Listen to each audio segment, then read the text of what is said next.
Well, good morning, everyone. Welcome to day 13 of our January journey through the Proverbs. I trust today the blessings of the Lord are being made manifest in your life.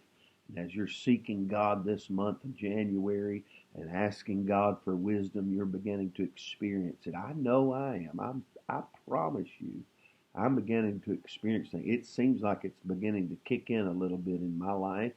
And I'm beginning to realize that God has something special for me. You know what I've realized? I'm not the sharpest knife in the drawer. I'm not the coolest cat in town. I need God to help me. I need His help more than ever before. As I look at Proverbs 13, there's again just so much here, and I want to ask you this: what part of this proverb stuck out to you? I want you to think about that because that's how God speaks to us. You read through it, and what verse, what couple of verses stuck out to you? Reach out and take them, receive them, respond to them, lean on them, allow them to transform your life. Let the Word of God make a huge difference as we're asking God for wisdom. Here's what I'm thinking today. This is what came out to me. Verse 20. He who walks with wise men will be wise, but the companionship or companion of fools will be destroyed. Who you hanging out with? You've heard the old story. If you hang out with the turkeys, how do you expect to soar with the eagles? And that's really true. If you want wisdom, you've got to somehow, some way, begin building relationships with people who are smarter than you, wiser than you, who have insight that you can draw from. It's not like you're a leech. Maybe so. But I'm telling you, there are people in this life that God will put in your life to help you, move you forward. And so who are you hanging out with today? Who do you draw your support from?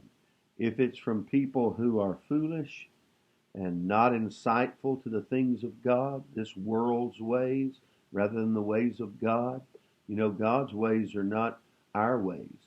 And so if you're just drawing just honestly from the thoughts of secular, maybe even ungodly people, what are you reading?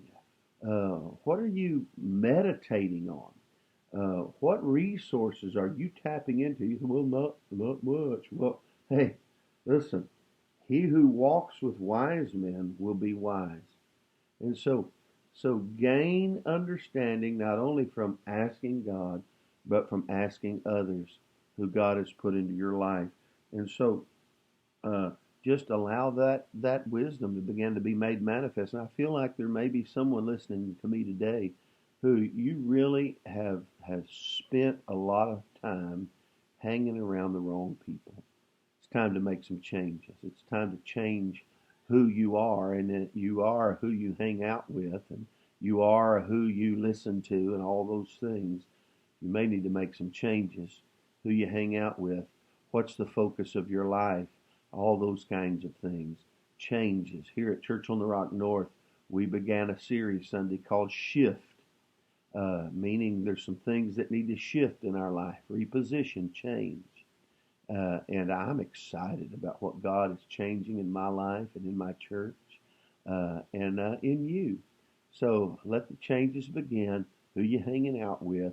Hey, in all you're getting, get understanding. Wisdom is the principal thing. Got wisdom? God bless.